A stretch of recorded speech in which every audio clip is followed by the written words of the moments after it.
वो हवेली के अंदर दाखिल ही हुआ था कि नैना उसके कदमों में जाकर गिरी थी। वो बहुत ही अकड़ू और घमंडी मर्द था, लेकिन नैना के होंठ के किनारे से खून बहता देख उसके माथे पर बल पड़ गए।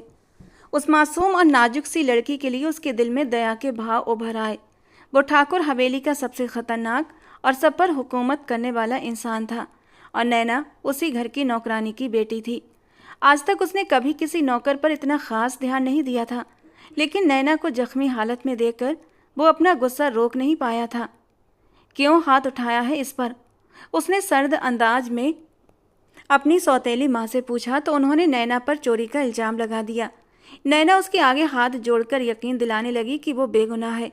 अचानक हार्दिक ठाकुर को वही लम्हा याद आ गया जब इसी तरह उसकी माँ पर भी इल्जाम लगाया गया था, और ये याद करते ही उसके शरीर की रगें गुस्से के मारे तन उठी थीं। आइंदा कोई इस पर हाथ नहीं उठाएगा। अगर किसी ने इसे चोट पहुंचाने की कोशिश की तो वो अपनी ज़िंदगी के आखिरी दिन गिनना शुरू कर दे। तुम किस हक से इस लड़की की तरफदारी कर रहे हो? ये एक नौकरानी है और नौकरानी की तरह ही इसके साथ व्यवहार किया जाएगा।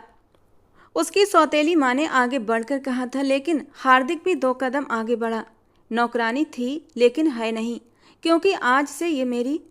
वो बोलते बोलते अचानक रुक गया। उसने नैना की ओर गौर से देखा। 16 साल की मासूम सी नैना। उसकी जबान कुछ कहते कहते रुक गई थी, क्योंकि नैना उससे बहुत छोटी थी। वो बहुत बड़ा और आलीशान कमरा था, जिसे देखकर किसी शहजादे के कमरे का गुमान होता था। सारी लाइटें बंद थीं, खिड़की के पर्दे हटे हुए थे और चांदनी कमरे के अंदर आ रही थी। कमरे के बीचों बीच एक बहुत बड़ा जहाजी आकार का बेड था, जिस पर एक शख्स गहरी नींद में सो रहा था। लेकिन उसके चेहरे के बदलते भावों को देखकर साफ लग रहा था कि वो बहुत ही डरावना सपना देख रहा है। अचानक ही वो इंसान जोर जोर से झटके खाने लगा। कुछ ही पलों में वो पसीने से तर हो चुका था। एक जोरदार चीख मारते हुए वो अपनी जगह पर उठ बैठा। जो चेहरा कुछ देर पहले तक शांत दिख रहा था, अब उस पर बेचैनी साफ झलक रही थी। उसने घबराहट में चारों ओर देखा, जैसे वो यकीन करना चाहता हो कि वो इस वक्त कहाँ मौजूद है। फिर उसने अपने घने बालों में बेचैनी से उंगलियां फिराई थीं। फिर से वही लड़की मेरे सपनों में आई थी। आखिर कब तक ऐसा चलता रहेगा? कौन है वो लड़की? मुझसे आखिर चाहती क्या है? उसने खुद से सवाल किया।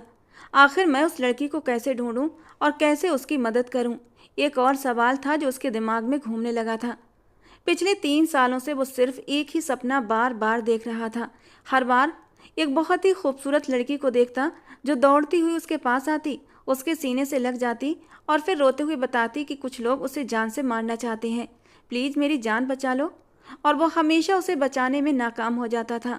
लेकिन इस बार तो सपने में वो खुद ही मर गया था।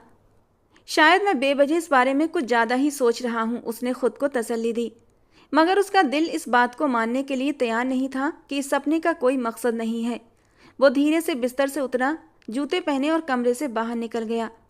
अब वो अपनी दादी के कमरे की ओर बढ़ रहा था। उसने दरवाजे पर हल्की सी दस्तक दी तो अंदर से अंदर आने की इजाज़त मिल गई थी। वो छोटे छोटे कदमों से अंदर दाखिल हुआ। हेमा जी ने नजरें उठाकर उसे देखा और उनके होंठों पर मुस्कान फैल गई। 6 फुट से निकलता कद, चौड़ा सीना, माथे पर बिखरे हुए बाल और बाज जैसी तेज चमकदार आंखें, तीखे नए नक्श। वो किसी शहजादे जैसा मालूम होता था। मगर जब उन्होंने अपने शहजादे के चेहरे पर फैली बेचैनी को देखा तो उन्हें यूं लगा जैसे किसी ने उनका दिल मुट्ठी में भींच लिया हो। क्या हुआ है तुम्हें? इधर मेरे पास आकर बैठो। उन्होंने तुरंत अपने बिस्तर पर जगह बनाई। वो खामोशी से जाकर उनके पास बैठ गया और अपना सिर दादी की गोद में रख दिया। दादी, मुझे ये सरदारी नहीं करनी। उसके मुंह से निकले ये शब्द किसी को भी हैरान कर सकते थे। क्या मतलब है तुम्हारी इस बात का? इसी के लिए तो तुमने सबको मारने के लिए तैयार कर दिया था। अब आखिर ऐसा क्या हो गया कि तुम्हें सरदारी नहीं करनी? मत भूलो, इस हवेली में कई लोग हैं जो बस तुम्हारे एक कदम पीछे हटने का इंतजार कर रहे हैं। अगर तुमने यहाँ एक कदम पीछे हटाया तो वे तुमसे सब कुछ छीन लेंगे। दादी, मुझे ये सब कुछ बहुत मुश्किल लगने लगा है। जैसे जैसे वक्त बीत रहा है, मुझे एहसास हो रहा है कि सरदारी कोई मामूली चीज़ नहीं है, बल्कि एक बहुत बड़ी जिम्मेदारी है। हर दिन मुझे अलग अलग लोगों से मिलना पड़ता है, कई तरह के मामलों को सुलझाना पड़ता है। कभी कभी तो मुझे लगता है कि मैं किसी के साथ नाइंसाफ़ी कर रहा हूँ। बेटा, जिस मामले में तुम्हें लगे कि तुम किसी के साथ ज्यादती कर रहे हो तो उस पर ज़्यादा ध्यान दो। कोशिश करो कि उसे अकेले हल करो, दादी ने उसे सलाह दी। कमरे में गहरी खामोशी छा गई। दादी, वो फिर से मेरे सपनों में आई थी। आखिरकार वो बात उसकी जबान पर आ ही गई थी जो उसे परेशान कर रही थी। और दादी को समझते देर न लगी कि कुछ देर पहले उसने जो भी कहा था वो असल में एक भूमिका थी। असली बात कहने से पहले वो अपने मन को तैयार कर रहा था। तुम्हारी पत्नी फिर से तुम्हारे सपनों में आई है, दादी ने हल्के से मुस्कुराते हुए उसके घने बालों में उंगलियां फेरी थीं। और दादी की बात पर वो एकदम से उठकर बैठ गया और बेचैनी से उनके चेहरे की ओर देखते हुए बोला, वो मेरी पत्नी नहीं है दादी, वो तो एक छोटी सी मासूम सी लड़की है। आखिर वो कैसे मेरी पत्नी बन सकती है? और जहाँ तक शादी करने का सवाल है तो मैंने फैसला कर लिया है, मैं पूरी ज़िंदगी अकेला ही रहूँगा। मैंने पूरी ज़िंदगी शादी नहीं करनी, बस। और तुम जानते हो मैं ऐसा कभी भी होने नहीं दूंगी। अगले 2 सालों में मैं इस हवेली में तुम्हारा वारिस चाहती हूँ। वो गंभीरता से उसके चेहरे की तरफ देखते हुए बोली तो वो एकदम चुप हो गया।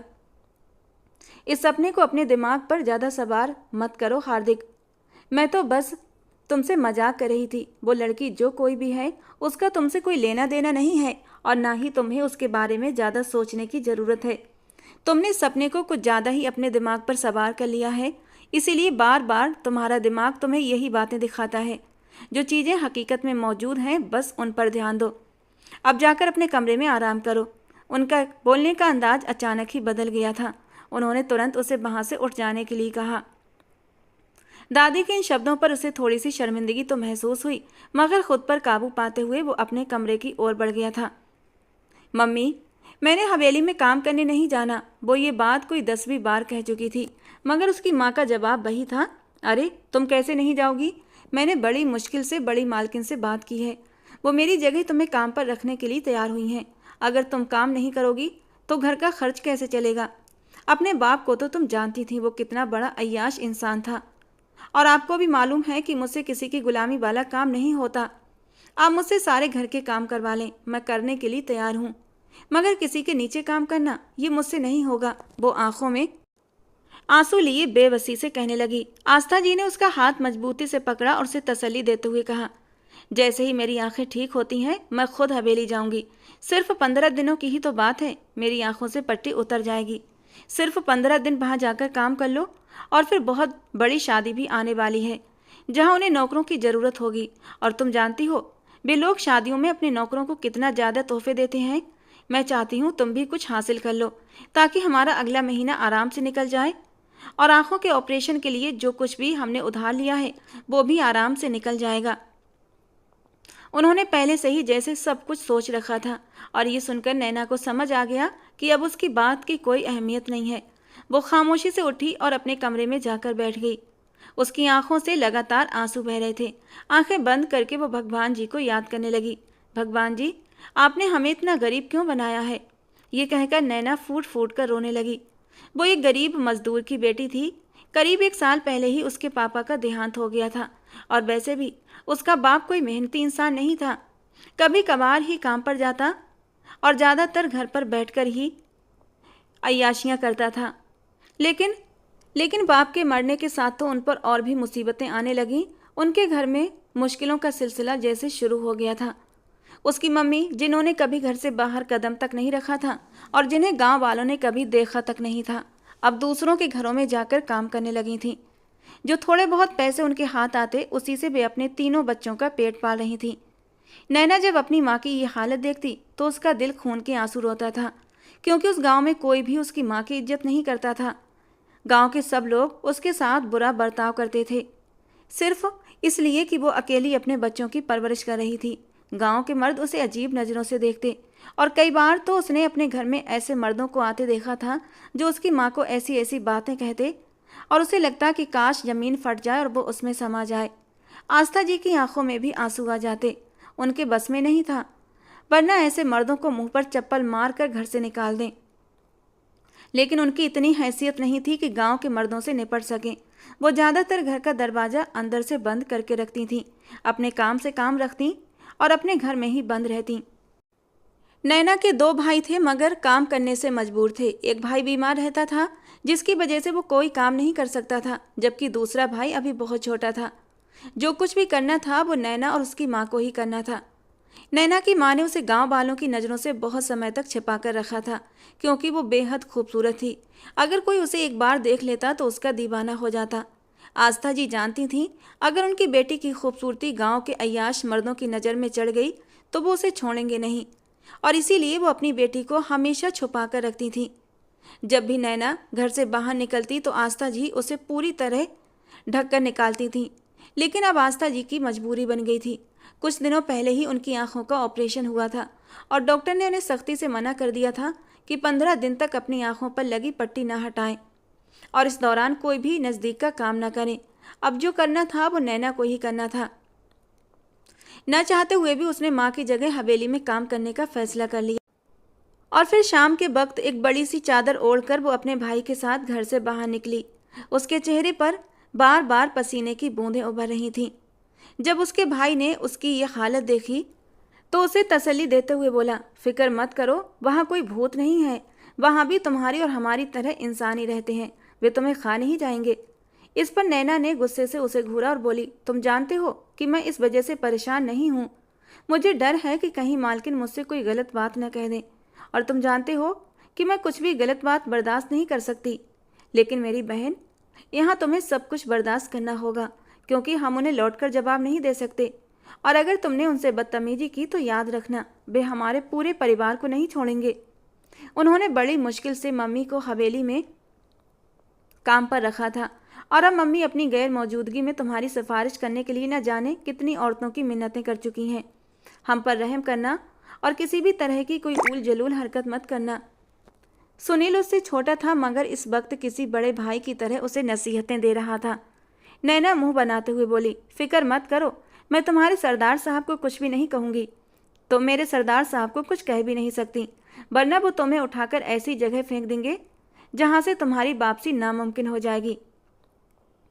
इसी तरह एक दूसरे से नोक-झोंक करते हुए वो दोनों हवेली के अंदर दाखिल हो गए। नैना ने अपने चेहरे को बड़े से घूंघट से ढका हुआ था, क्योंकि आस्था जी ने उसे खास तौर पर समझाया था, चेहरे से घूंघट मत हटने देना। और जब छोटी मालकिन ने उसे देखा तो उनके होठों पर एक तंज भरी मुस्कान फैल गई। लड़की, ज़्यादा शरीफ बनने का नाटक मत करो हमारे सामने। इतना लंबा चौड़ा घूंघट पहनकर काम कैसे करोगी?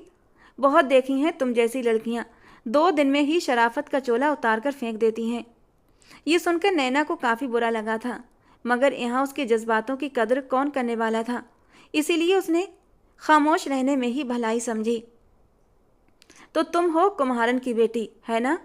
अपने लिए ऐसे शब्द सुनकर नैना को फिर से तकलीफ हुई थी, मगर उसने एक भी शब्द नहीं कहा। तुम तो जानती हो कि तुम्हारी माँ इस हवेली के सारे काम संभालती थी, यहाँ तक कि उसने रसोई भी देख रखी थी।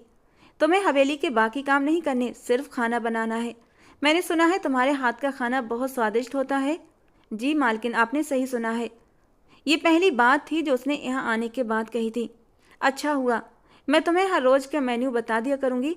फ़िलहाल तो तुम रात का खाना बनाओ, ताकि मैं देख सकूं कि तुम्हारी माँ ने तुम्हारे बारे में कितना सच बोला है और तुम अपने वादे की कितनी पक्की हो। ये कहकर उन्होंने हाथ से इशारा किया, जिसका साफ मतलब था कि अब मेरी नज़रों के सामने से दफ़ा हो जाओ। उन्होंने कोमल को हिदायत दी कि वो नैना को सब कुछ समझा दे। कोमल भी इसी हवेली में काम करने वाली एक कम उम्र की लड़की थी। वो नैना को लेकर बाहर चली गई और थोड़ी ही देर में उसे सब कुछ समझा दिया। अब दोनों के बीच आम बातचीत भी होने लगी और जल्दी ही दोनों में अच्छी दोस्ती हो गई। नैना लोगों से जल्दी ही घुल मिल जाती थी। तुम्हें पता है यहाँ की सबसे खूबसूरत चीज़ कौन सी है? कोमल ने नैना की आंखों में आंखें डालते हुए उत्सुकता से पूछा। नैना ने भी जिज्ञासा से उसे देखकर बोली, कौन सी? साथ ही उसकी नज़रें चारों ओर घूमने लगी थीं, मानो उस चीज़ को तलाश रही हों जिसका कोमल जिक्र कर रही थी। यहाँ के सरदार साहब। कोमल का जवाब सुनकर नैना ने गुस्से से उसे घूरा, तो वो खिलखिलाकर हंसते हुए बोली, क्या तुमने कभी सरदार साहब को देखा है? नहीं, मैंने उन्हें कभी नहीं देखा और ना ही उन्हें देखने का कोई शौक़ है। मुझे गरीबों पर हुकूमत करने वाले और जालिम लोग बिल्कुल भी पसंद नहीं हैं। नैना, तुम भी मेरी तरह गलतफहमी का शिकार हो। वो जालिम ज़रूर है, मगर सिर्फ जालिमों के लिए। हम गरीबों के लिए तो वो किसी देवता से कम नहीं हैं। तुम नहीं जानती, जब से मैं यहाँ आई हूँ उन्होंने हर तरह से मेरी मदद करने की कोशिश की है। जवाब में उन्होंने तुमसे कुछ तो मांगा होगा ना? ये बात नैना की ज़बान से अचानक फिसल गई थी, लेकिन कोमल ने उसकी बात का बुरा नहीं माना, बल्कि उसके होठों पर एक फीकी सी मुस्कान आ गई थी। अगर वो मुझसे कुछ मांग लेते तो मैं खुशी खुशी उन पर अपना सब कुछ वार देती। मेरा तो ये जीवन ही सफल हो जाता। मुझे और क्या चाहिए था। कोमल की आंखों में बोलते बोलते एक बीरानी सी उतरने लगी थी। अब की बार हैरान होने की बारी नैना की थी। क्या मतलब है तुम्हारी इस बात का? नैना बेचैनी से पूछने लगी। मतलब साफ है नैना, मैं सरदार हार्दिक ठाकुर साहब से बहुत मोहब्बत करती हूँ। मैं जानती हूँ कि इस मोहब्बत में मेरे लिए सिर्फ तकलीफ और दर्द ही है। मैं ये भी जानती हूँ कि मैं उन्हें कभी हासिल नहीं कर सकती, लेकिन मैं अपने दिल को कैसे समझाऊँ जो हर वक्त उनके लिए तड़पता रहता है। तुम्हें पता है, मैं रोज़ भगवान से उन्हें मांगती हूँ कि भगवान तू सरदार को मेरी किस्मत में लिख दे। बात करते करते कोमल ने अपनी नज़रें झुका ली थीं। उसकी आंखों में आंसू तैरने लगे थे।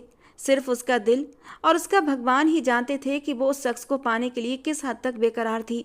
जबकि नैना की आंखें हैरानी से बड़ी हो गई थीं। उसे कोमल पर तरस भी आया था। वो किस राह की मुसाफिर बन बैठी थी उसे खुद नहीं पता था। जिसकी कोई मंजिल नहीं थी, वो उसी राह पर अंधाधुंध भागे जा रही थी। कोमल, संभालो खुद को। तुम एक ऐसी चीज के पीछे भाग रही हो जो कभी भी हासिल नहीं हो सकती, नैना ने उसे समझाते हुए कहा। लेकिन भगवान के लिए कुछ भी नामुमकिन नहीं नैना, कोमल ने तुरंत जवाब दिया। और फिर ये तो मेरा एक बहुत बड़ा ख्वाब है। मुझे ख्वाब देखने से आखिर कौन रोक सकता है? ख्वाब देखना बुरी बात नहीं, नैना बोली, लेकिन ये भी याद रखो सारे ख्वाब पूरे नहीं होते। कुछ ख्वाब सिर्फ अपने दिल को तसल्ली देने और मन को सुकून पहुंचाने के लिए देखे जाते हैं। अच्छा चलो, अब इन सारी बातों को छोड़ो और किचन में चलते हैं। काफ़ी वक्त हो गया है। मुझे लगता है कि अब मुझे खाना बनाना शुरू कर देना चाहिए, वरना अगर देर हो गई तो तुम्हारी मालकिन गुस्सा करेंगी, नैना ने फिक्रमंदी से कहा। और उसकी बात सुनकर कोमल मुस्कुराते हुए बोली, तुम तो मेरी सोच से भी ज़्यादा समझदार और कामकाजी हो। मुझे तो लगा था कि तुम कामचोरी करोगी, लेकिन तुम्हारे बारे में मेरी राय गलत साबित हो गई। दोनों हंसी मजाक और नोकझोंक करते हुए किचन तक पहुंच चुकी थीं। फिर भी दोनों मिलकर खाने की तैयारी करने लगीं।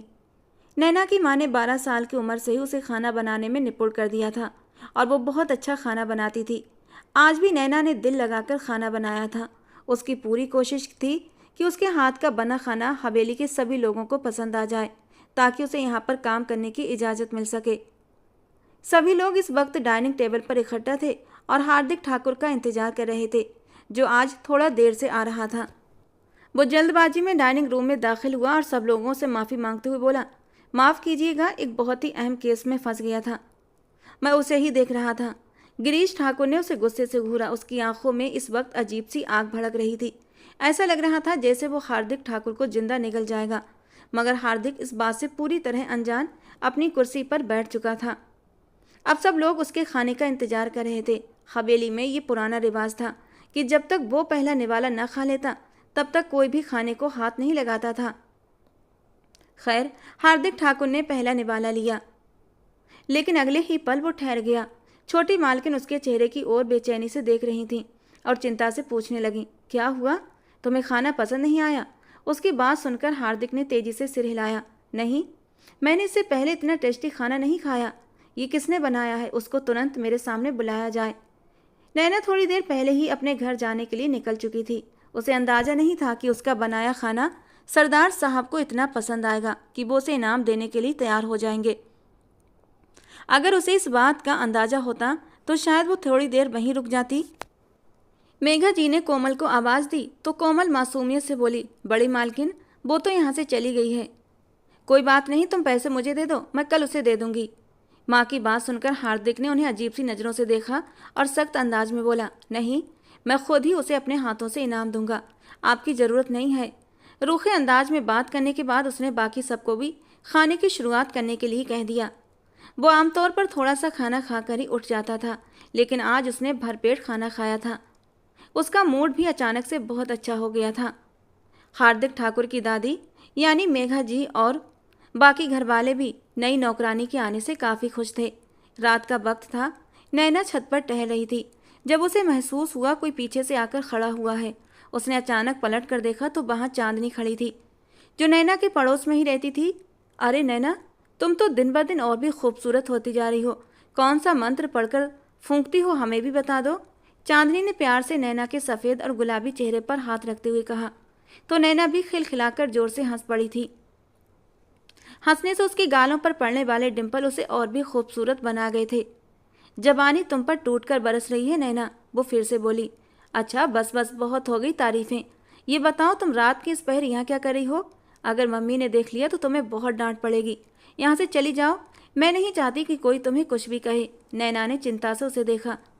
सब लोग मुझे हमेशा डांटते ही रहते हैं, अब तो मुझे सब लोगों के डांट की आदत हो गई है। और जहाँ तक तुम्हारी माँ की बात है तो मुझे पता है उनकी आंखों पर पट्टी बंधी हुई है, कुछ दिनों तक वो देख नहीं सकती, चांदनी बोली थी। चांदनी नैना के मोहल्ले में ही रहती थी। वो ना तो पूरी तरह मेल थी और ना ही पूरी तरह फीमेल, वो एक थर्ड जेंडर थी। इसी वजह से लोग उसे नापसंद करते थे और उससे नफरत जताते थे, मगर सिर्फ नैना थी जो उससे मोहब्बत करती थी। न जाने क्यों चांदनी उसे अपने दिल के बहुत करीब महसूस होती थी। उनकी दोस्ती उस दिन हुई थी जब नैना ने चांदनी को आवारा लड़कों से बचाया था। एक दिन कुछ आवारा लड़के चांदनी को परेशान कर रहे थे, वे उस पर पत्थर बरसा रहे थे और उसे मार रहे थे, और तभी नैना वहां पहुंच गई थी। उसने चिल्ला चिल्लाकर सारे गांव वालों को इकट्ठा कर लिया था। वो लड़के डरकर वहां से भाग गए थे।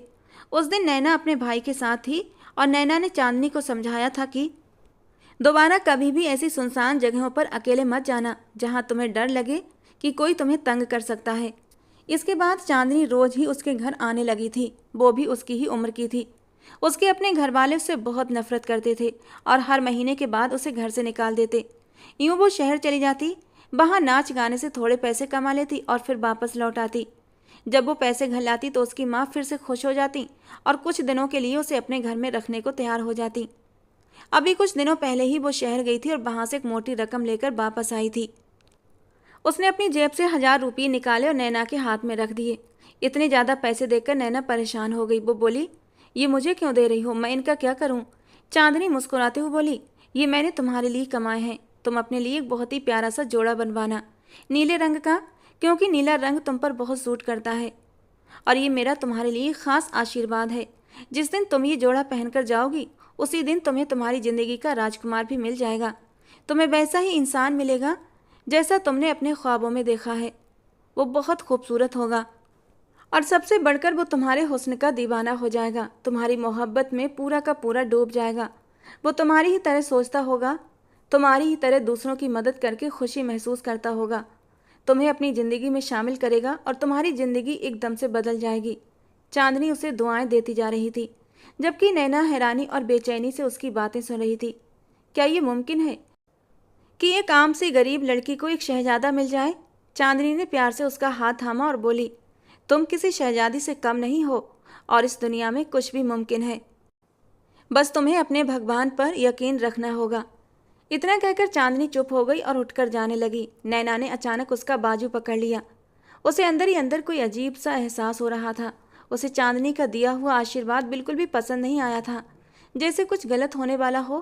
तुम कहाँ जा रही हो? आज ना तो मुझसे बातें कर रही हो और ना ही मुझसे जिद कर रही हो कि मैं तुम्हारे साथ देर तक बैठूं, बल्कि आज तो तुम खुद ही जाने लगी। क्या तुम मुझसे नाराज हो? नैना ने बेचैनी से पूछा। चांदनी ने हल्के से मुस्कुराते हुए सिर हिलाया।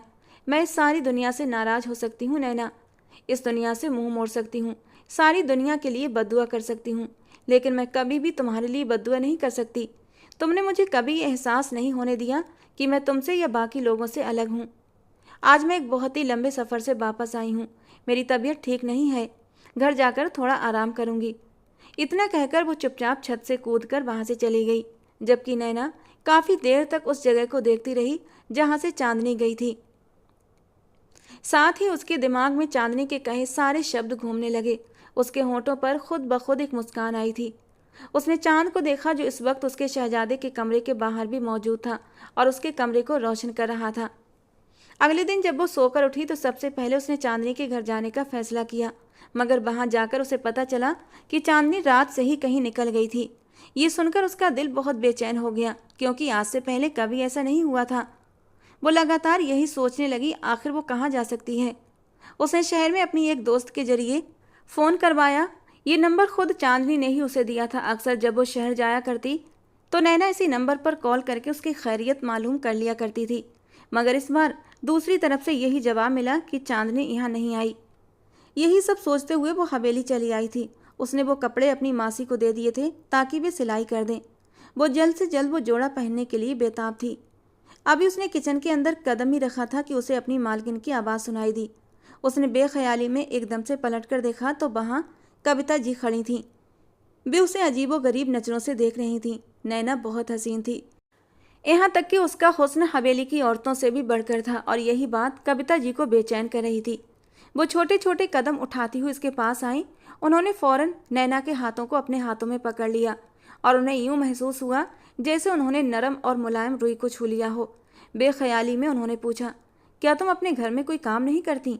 नैना ने फौरन सिर हिलाते हुए कहा, छोटी मालकिन, मैं घर में सिर्फ खाना बनाया करती थी, जिसका सामान भी मम्मी ही मुझे काट कर देती थी। दरअसल मम्मी ने मुझे बहुत ही लाड प्यार में पाला है। वो मुझसे कोई काम नहीं करवाती थी। अब जब मम्मी बीमार हो गई तो उन्होंने मुझे यहाँ भेज दिया है। वो बहुत ही सादगी से जवाब दे रही थी। ओह, लेकिन तुम्हें यहाँ पर बहुत सारे काम करने होंगे। कविता जी के कहने पर नैना ने हैरानी से कविता जी की ओर देखा, जिन्होंने कल ही तो कहा था कि उसकी जिम्मेदारी सिर्फ किचन तक सीमित होगी। मगर छोटी मालकिन, आपने तो कहा था कि मैं सिर्फ किचन का काम। इससे पहले कि वो कुछ और कहती, कविता जी का हाथ उठा और उसके चेहरे पर एक गहरा निशान छोड़ गया। ये उसके लिए बहुत ही हैरानी और बेइज्जती का दूसरा झटका महसूस हुआ था। नैना अविश्वास से कविता जी की ओर देखने लगी। खबरदार, अगर तुमने मेरे सामने जबान चलाने की कोशिश की तो तुम्हारी जबान गले से खींच लूंगी। उन्होंने उंगली उठाकर धमकाने वाले अंदाज में कहा तो नैना डर के मारे आंखों में आंसू लिए एकदम चुप हो गई। उसे समझ आ गया था ये औरत अपनी आदत से मजबूर है और उसकी यही आदत है कि वो हर बेबस पर जुल्म करती थी। चलो अब मेरी नज़रों के सामने से दफ़ा हो जाओ और जाकर सीढ़ियों की सफाई शुरू करो। कोमल, यहाँ आओ। उन्होंने गुस्से से चिल्लाते हुए कोमल को पुकारा था और कोमल, जो कि दरवाजे के पीछे छुपी खड़ी थी, तुरंत भागती हुई अंदर आई थी। जी छोटी मालकिन, आपने मुझे बुलाया। इसने आज पूरी हवेली की सफाई करनी है और तुम्हें इस पर नज़र रखनी है। ये कोई भी काम चोरी न करे।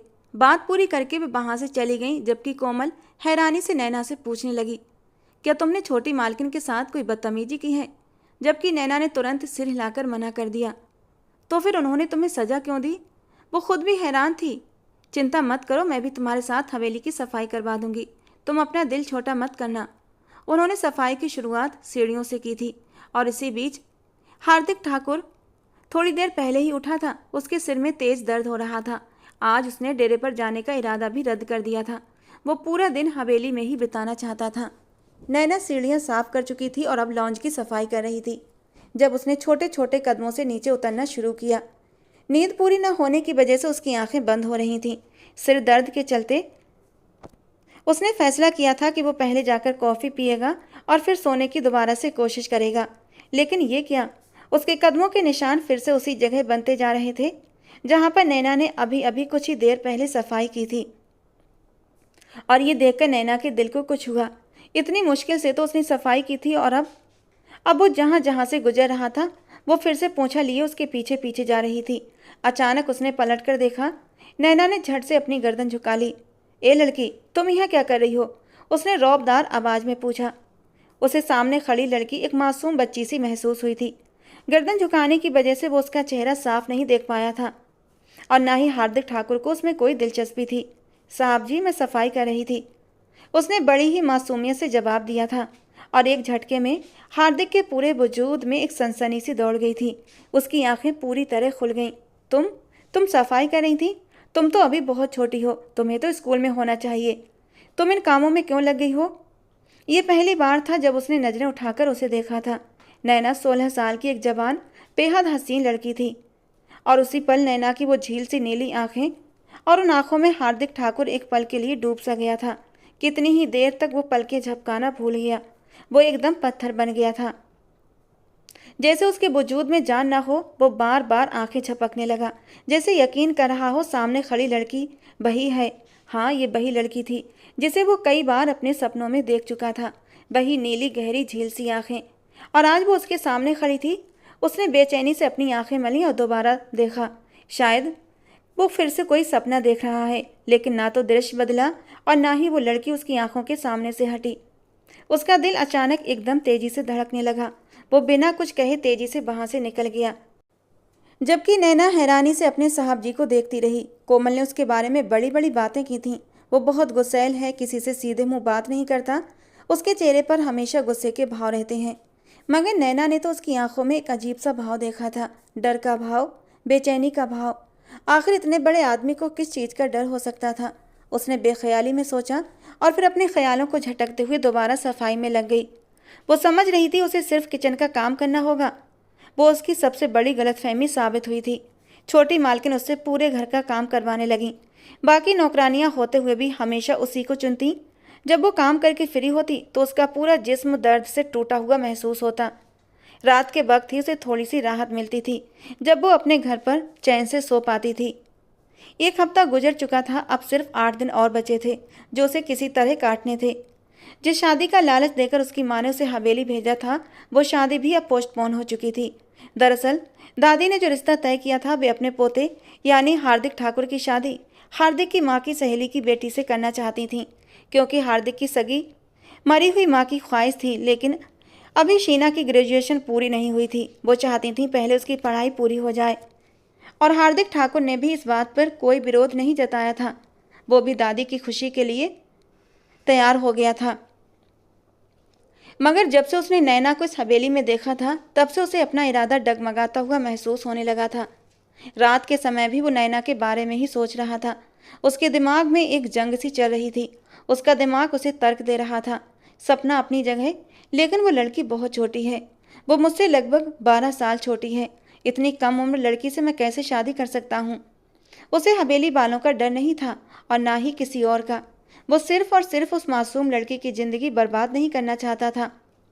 मालकिन अब नैना को हवेली में ही रोक लेती थीं। वो कोमल के साथ हवेली के पिछले कमरे में ही रह रही थी। उस रात फिर से हार्दिक ठाकुर का दिल घबराने लगा। वो अपनी जगह से उठा और टहलने के इरादे से लॉन में चला आया। वहीं उसे किसी के सिसकने की आवाज़ सुनाई दी। ऐसा लग रहा था जैसे कोई औरत तड़प तड़प कर रो रही थी। उसका दिल डूबने लगा। वो उस जगह पर गया जहाँ से आवाज़ आ रही थी। वहाँ जाकर देखा तो वो कोई और नहीं बल्कि नैना थी। उसने अपना सिर अपने घुटनों पर रखा हुआ था और उसकी आंखों से लगातार आंसू बह रहे थे।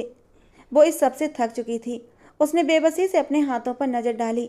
चांदनी रात में उसे अपने हाथों पर कई छाले साफ नजर आ रहे थे। ये छाले वो तो देख सकती थी, लेकिन उसकी माँ नहीं।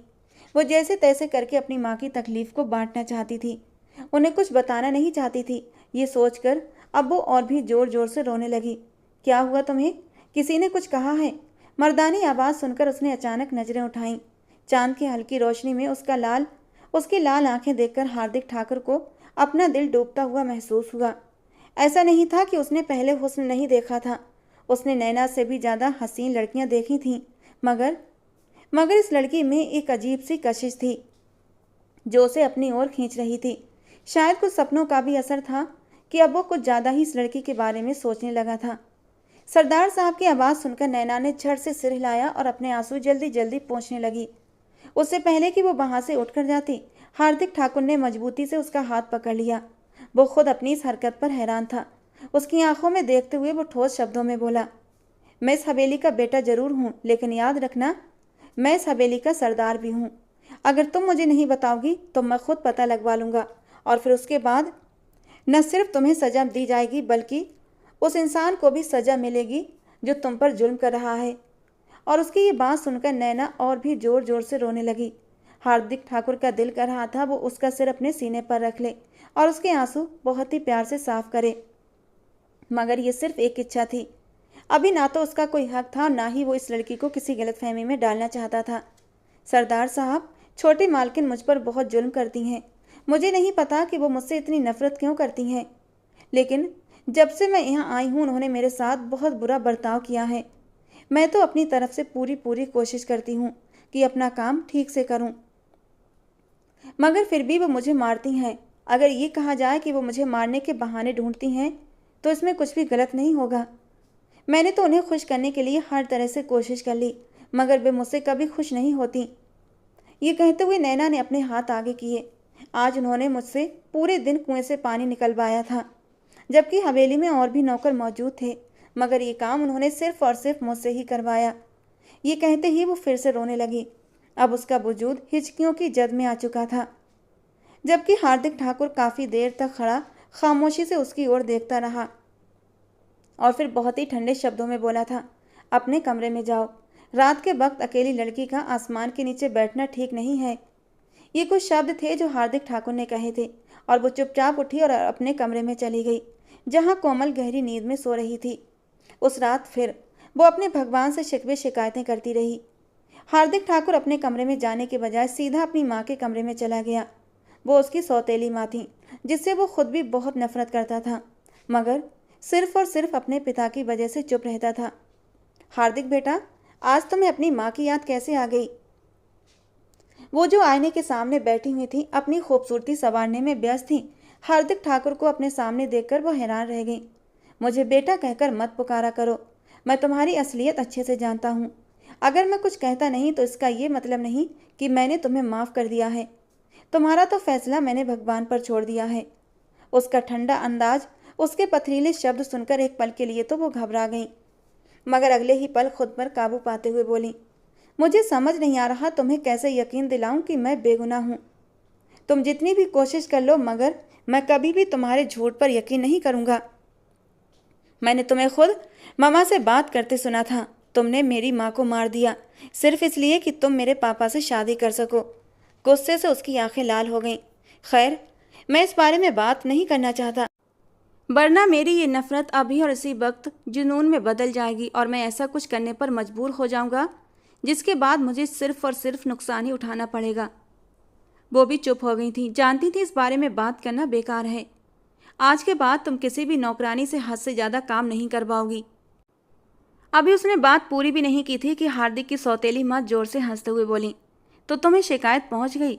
मुझसे किसी ने भी कोई शिकायत नहीं की है, मैं खुद वो सब कुछ देख सकता हूँ। मगर मेरे बच्चे, तुम तो उस वक्त जिरगे में मौजूद होते हो, आखिर तुम कैसे वो सब कुछ देख सकते हो? और जिस लड़की की तुम बात कर रहे हो, उसके हुस्न की वजह से तुम ऐसा कह रहे हो। मैं इस बात से बेखबर नहीं हूँ कि उसके हुस्न का जादू तुम पर चल चुका है। बस कर जाएं, वरना मुझसे बुरा कोई भी नहीं होगा। वो गले की पूरी ताकत से चिल्लाया था तो कविता जी भी एकदम से खामोश हो गई। मेरा मकसद आपको सिर्फ चेतावनी देना था। अगर इसके बावजूद भी आपने उस लड़की को किसी भी तरह की तकलीफ पहुंचाई तो मुझसे बुरा कोई भी नहीं होगा। थोड़ी देर पहले तक वो सभी नौकरों की तरफ से होकर बात कर रहा था, मगर अब उसने नैना का नाम सीधे तौर पर ले लिया था। कुछ देर तक वो कविता जी को खून भरी निगाहों से घूरता रहा, फिर वहां से अपने कमरे में चला आया, जबकि कविता जी गुस्से के मारे बल खाकर रह गई थी। अगले दिन शाम के वक्त नैना किचन में खाना बना रही थी जब कविता जी गुस्से से दंदनाती हुई किचन में दाखिल हुई थी। उसे बात करने का मौका दिए बिना ही उन्होंने उसके गाल पर एक थप्पड़ रखा था और वो मुंह के बल जमीन पर गिरी। नाक जमीन से टकराने की वजह से नाक से खून बहने लगा था, जिसे उसने बाएं हाथ से बेदर्दी से साफ किया। कविता जी गुस्से से आग बबूला होते हुए उसे बाल से पकड़कर उठाने लगी और फिर एक और जोरदार थप्पड़ मारते हुए बोली, तुम्हें क्या लगता है कि तुम सरदार साहब को अपने हुस्न और अपनी मासूमियत के जरिए अपने काबू में कर लोगी? ये सिर्फ और सिर्फ तुम्हारी गलतफहमी है। मैं ऐसा कभी भी नहीं होने दूंगी। तुम्हारा ये हुस्न आज मैं बर्बाद कर दूंगी, ताकि तुम दोबारा कभी भी किसी मर्द को अपनी इस खूबसूरती से आकर्षित न कर सको। ये कहकर उन्होंने एक गर्म चिमटा उठाया। नैना उनकी आंखों का मतलब समझ गई थी। वो बिन पानी की मछली की तरह तड़पने लगी और खुद को आज़ाद करवाने की कोशिश करने लगी, मगर कविता जी की पकड़ बहुत मजबूत थी। उन्होंने वो चिमटा उठाया। इससे पहले वो उसे नैना के गालों पर रखती, नैना ने उन्हें जोर से पीछे धक्का दिया और भागती हुई बाहर चली गई।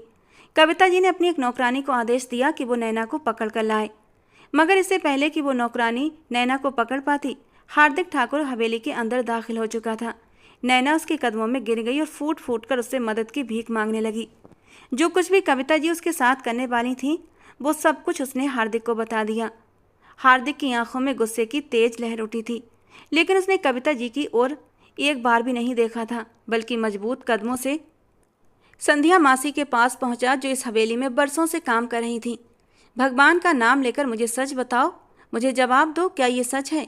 इससे पहले वो कुछ कहती, कोमल बीच में बोल पड़ी, छोटे साहब ये सच है। हार्दिक ठाकुर उसकी हिम्मत पर खुलकर मुस्कुराया था। उसने अपनी जेब से बटुआ निकाला और कोमल के हाथ पर रखते हुए कहा, ये तुम्हारा इनाम है। कोमल ने बेचैनी से बटुआ खोला जो नोटों से भरा हुआ था। उसका चेहरा खुशी से चमक उठा। आखिर इस लड़की में ऐसा क्या है कि तुम हमेशा इसकी साड़ लेते हो? कविता जी चिल्लाकर बोली थी। क्योंकि ये पीड़ित है और आप अत्याचारी हैं, जालिम हैं। आप जानती हैं मैं हमेशा दुखी और पीड़ितों का साथ देता हूँ, फिर भी आप मुझसे ये सवाल क्यों कर रही हैं? ये कहकर उसने कंधों से पकड़कर नैना को उठाया था और ठीक उसके सामने खड़ा होकर उसके चेहरे को देखने लगा।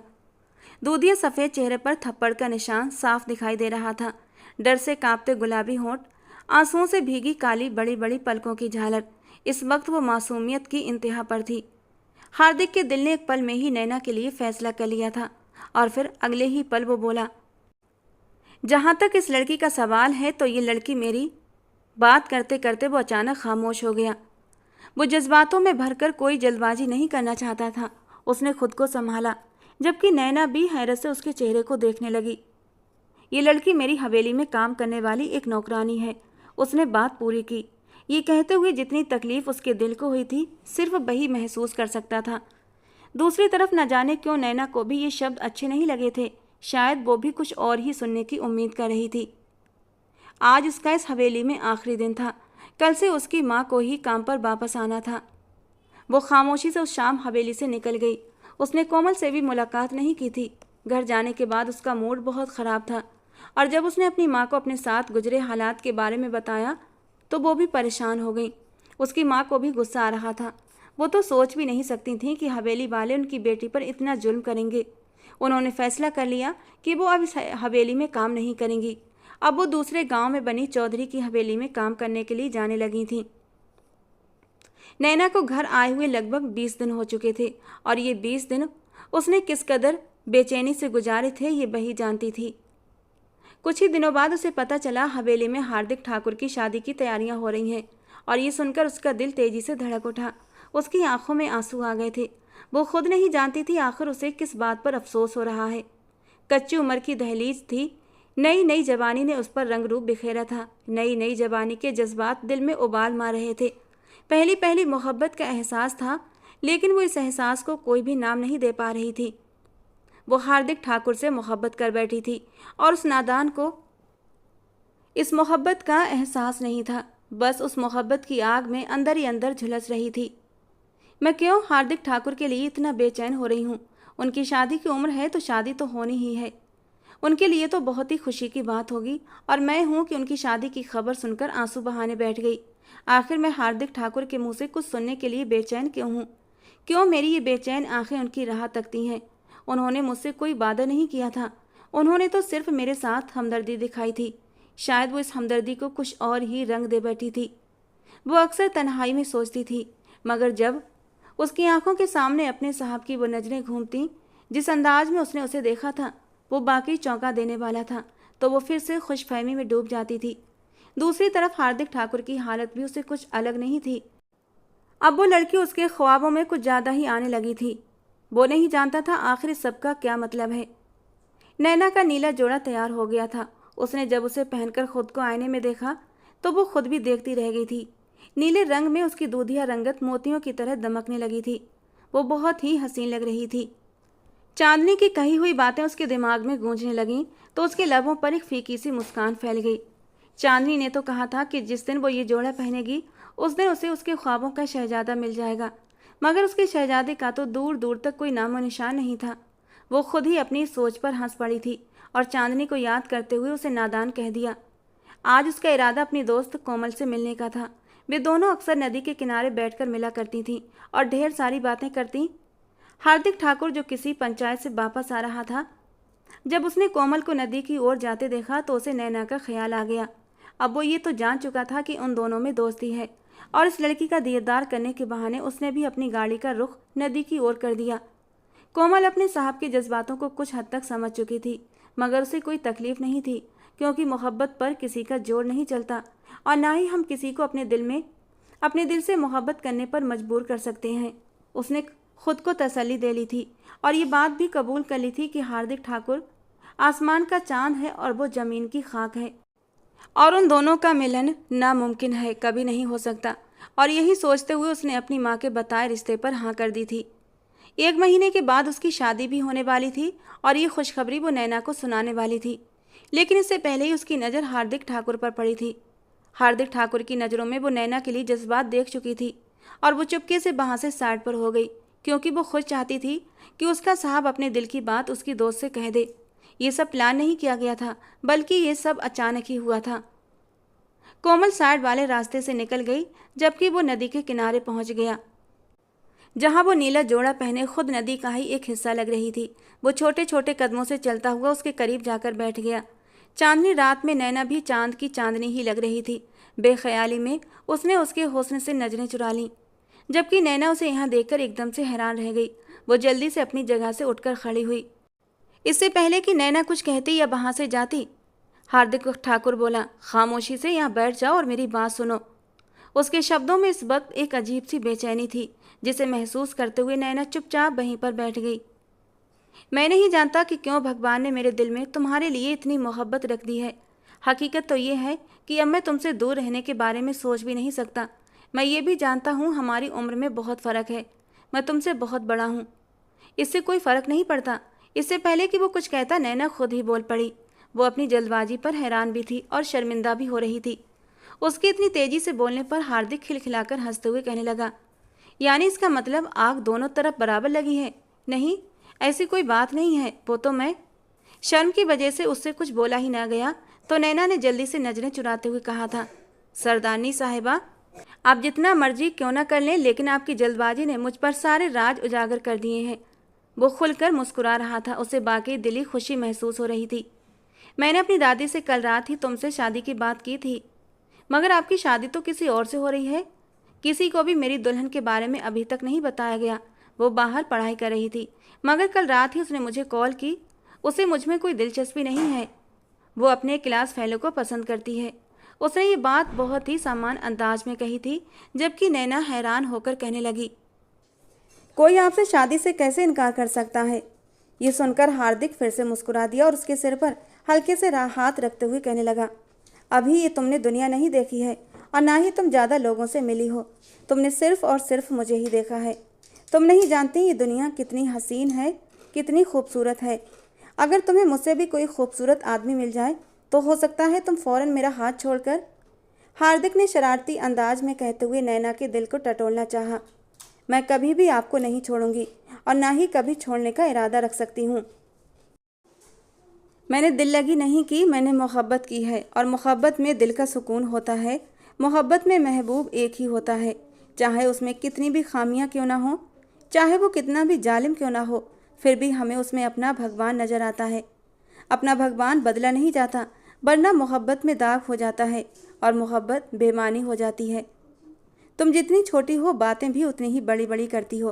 खैर, आज शाम को हवेली वाले तुम्हारे घर में रस्म करने के लिए आएंगे। अभी फ़िलहाल मंगनी करेंगे और जब तुम पूरे 18 की हो जाओगी तब मैं तुम्हें अपना बनाने आऊँगा। अब ये 1 साल और 4 महीने तो कैसे ही ना कैसे हमने गुजारने ही हैं। इतनी कम उम्र में मैं तुम्हारे ऊपर कोई जुल्म नहीं करना चाहता। उसने नैना की छोटी सी नाक को दबाते हुए प्यार से कहा था, और नैना अपनी नज़रें झुकाने पर मजबूर हो गई थी। उसका दिल तो चाह रहा था कि कह दे, मुझे ये इंतज़ार मंजूर नहीं, मुझे अभी आपकी दुल्हन बनना है। लेकिन अब वो इतनी बेशर्म भी नहीं हो सकती थी कि मुंह फाड़कर अपनी शादी की बात हार्दिक ठाकुर से कर देती। मगर छोटी मालकिन, उसने अपने नए अंदेशे का इजहार किया। उस औरत की फ़िक्र मत करो, मैं उसे कोई अहमियत नहीं देता। मैंने पापा को उसकी हकीकत के बारे में सब बता दिया है और पापा ने उसे हवेली से बाहर निकाल दिया है। अब उसकी हमारी हवेली में कोई जगह नहीं है। तुम उस हवेली की नई सरदारनी होगी। दादी हर मामले में तुम्हारी मदद करेंगी, तुम्हें कोई भी परेशानी नहीं आएगी, और अगर कोई भी परेशानी आएगी तो तुम्हारे पास मैं हमेशा मौजूद रहूँगा। तुम्हें अगर कोई बात समझ में ना आए तो मैं तुम्हें समझाने के लिए वहाँ पर रहूँगा। गांव वाले क्या कहेंगे? नैना ने बोलना चाहा तो हार्दिक उसकी बात काटते हुए बोला, मैं अपने भगवान के अलावा किसी के सामने जवाबदेह नहीं हूँ। मैं तुमसे शादी कर रहा हूँ, जिसका हुक्म मुझे मेरे भगवान ने भी दिया है। मुझे कोई फ़र्क नहीं पड़ता कि तुम गरीब घराने से संबंध रखती हो। मुझे सिर्फ इतना पता है कि भगवान ने तुम्हें मेरे नसीब में लिखा हुआ है, और मैं कैसे अपने इतने खूबसूरत नसीब से नज़रें चुरा सकता हूँ। अपनी बात पूरी करके वो थोड़ा सा नैना के करीब हुआ था और अपने नरम होंठ उसके माथे पर रख दिए, जबकि नैना तो अंदर तक सन रह गई थी। ये स्पर्श उसकी रग रग में नशा बनकर उतर चुका था। वो कुछ बोल ही नहीं पाई थी। दिल की धड़कनें बेतहाशा धड़कने लगी थीं। जबकि हार्दिक वहाँ से चला गया और फिर ठीक 1 साल 4 महीने पलक झपकते गुजर गए थे। नैना के ठीक 18वें बर्थडे पर हार्दिक उसे अपनी दुल्हन बनाने आया था। फिर पूरे गांव ने देखा था कि यह काम सी लड़की के लिए एक राजकुमार आया था और उसे अपनी राजकुमारी बनाकर ले गया। उनकी शादी बहुत धूमधाम से हुई थी। शादी की पहली रात जब हार्दिक कमरे में दाखिल हुआ तो नैना से सब्र न हुआ था। गिन गिनकर उसने ये दिन काटे थे। उसका जी चाहा वो भागकर हार्दिक के सीने से लिपट जाए और उसे अपनी बेकरारियां बताए। हार्दिक भी कम बेकरार नहीं था, लेकिन वो एक मैच्योर मर्द था और खुद के जज्बातों को काबू करना जानता था। उसने अपने जेब से खूबसूरत सा डिब्बा निकाला था जिसमें हीरे का नेकलेस था। उसने नैना की सुराहीदार गर्दन में उसे पहना दिया। नेकलेस पहनाते हुए हार्दिक ने उसकी नरम गर्दन को अपनी उंगलियों से छूना शुरू कर दिया था और धीरे धीरे उसने नैना को अपने करीब किया था, जबकि नैना तो खुद ही जल्दी से उसकी गोद में चढ़कर बैठ चुकी थी। हार्दिक ने उसे अपने बाजुओं में समेट लिया। उसके गाल पर होंठ रखते हुए बोला, बहुत तड़पाया है तुमने मुझे, एक एक पल का हिसाब लूँगा। वो अपनी एक आंख दबाता हुआ जज्बातों से भारी आवाज़ में बोला था और नैना उसकी बात का मतलब समझकर अपना सर शर्माते हुए उसके सीने में छुपा गई थी। हार्दिक ने हंसते हुए उस नाजुक सी लड़की को अपनी बाहों में समेट लिया था। हार्दिक के हाथ धीरे धीरे उसके नाजुक वजूद पर रेंगने लगे थे और उन हाथों का स्पर्श नैना बेखुद होते हुए महसूस कर रही थी और अंदर ही अंदर शर्म के मारे सिमटती जा रही थी। और जब हार्दिक के हाथ शरारत करते हुए उसकी नरम धड़कनों पर पहुंचे तो नैना के होंठों से एक सिसकी निकली थी। साथ ही साथ उसने हार्दिक के हाथों को कसकर पकड़ लिया था। क्या हुआ नैना, आज तो मैं तुम पर टूटकर बरसना चाहता हूँ। तुम्हारी ना की कोई गुंजाइश नहीं है, इसीलिए तो तुम्हारे 18 के होने का इंतजार किया था, क्योंकि पहले ही तुम्हें अपनी दुल्हन बना लेता तो मैं खुद के जज्बातों पर कंट्रोल नहीं कर पाता और मैं तुम्हारी मासूमियत छीनना नहीं चाहता था। लेकिन आज तो मुझे क्यों रोक रही हो? मैं रोक नहीं रही हार्दिक, बल्कि मैं तो खुद आपकी संगत में डूब जाना चाहती हूँ। लेकिन मुझे इससे पहले नैना कुछ और बोलती, हार्दिक ने उसे अपने सीने से लगाते हुए उसके माथे को छू लिया था। मेरी जान हो तुम, और अपनी जान को भला कोई तकलीफ पहुंचाता है? ये कहते हुए हार्दिक ने साइड लैंप ऑफ कर दिया था। वो धीरे धीरे नैना के वजूद पर बादल बनकर बरसने लगा था। वो बहुत ही प्यार से नैना को छू रहा था, लेकिन इन नाजुक पलों में कुछ पल ऐसे भी आए थे जब हार्दिक सब कुछ भुला बैठा था और नैना को थोड़ी सी तकलीफ पहुंचा गया था। लेकिन इस तकलीफ में भी नैना को सुकून मिला था। उसने कसकर हार्दिक की कमर को पकड़ लिया था और हार्दिक अपनी मोहब्बत की शिद्दतें उस पर उंडेलने लगा था। उस रात दोनों की मोहब्बत एक दूसरे को पाकर पूरी हो चुकी थी। वो जो एक मामूली मजदूर की बेटी थी, अब मलिका बनकर हवेली पर राज कर रही थी। चांदनी उस दिन के बाद से उससे मिलने नहीं आई थी। न जाने वो कहाँ चली गई थी। नैना दुआ करती थी कि वो जहाँ भी हो बस खुश हो। चांदनी का दिया हुआ आशीर्वाद पूरा हो चुका था। उसे बाकी उसका राजकुमार मिल चुका था। इस पर वो अपने भगवान का जितना भी धन्यवाद करती कम था। हर गुजरते दिन के साथ हार्दिक की मोहब्बत और भी जुनून पकड़ती जा रही थी और उसकी ये बेकरारी और जुनून देखकर सब लोग दांतों तले उंगली दबाते थे। अब उसे वो सपने आना भी बंद हो गए थे जिसमें नैना उसके सीने से लिपटकर मदद की गुहार लगाती थी। लेकिन वो अपने इन सपनों का रीजन जानना चाहता था। आखिर उसे नैना पहले से ही सपनों में दिखाई क्यों देती थी? और यही सब कुछ जानने के लिए हार्दिक एक दिन एक बाबा जी के पास गया था और बाबा जी ने उसके हाथ की रेखाएं देखते ही पहचान लिया था। बच्चे, ये तेरा पुनर्जन्म है। पिछले जन्म में तो इसी लड़की से मोहब्बत करता था, लेकिन पिछले जन्म में तुम एक दूसरे को पा नहीं सके थे। इससे पहले ही तुम्हारे दुश्मनों ने तुम्हें एक दूसरे से जुदा कर दिया था और अपनी अधूरी मोहब्बत पाने के लिए तुम लोगों ने दूसरा जन्म लिया था। और ये सब जानकर हार्दिक के दिल से सारे वहम, सारे डर निकल चुके थे। मोहब्बत सच्ची हो तो भगवान इस जन्म में नहीं तो दूसरे जन्म में हमें हमारी मोहब्बत से ज़रूर मिलाते हैं। 1 साल बाद उसने हवेली को हवेली का वारिस भी दे दिया था, जिससे कि उसकी अहमियत और भी बढ़ गई थी और हार्दिक ठाकुर पहले से भी ज़्यादा नैना का दीवाना हो चुका था। तो दोस्तों, आज की हमारी कहानी आपको कैसी लगी कमेंट बॉक्स में ज़रूर बताना। पसंद आई हो तो प्लीज़ लाइक करना। रोज़ एक नई और रोमांटिक कहानी सुनने के लिए हमारे चैनल को भी सब्सक्राइब करना।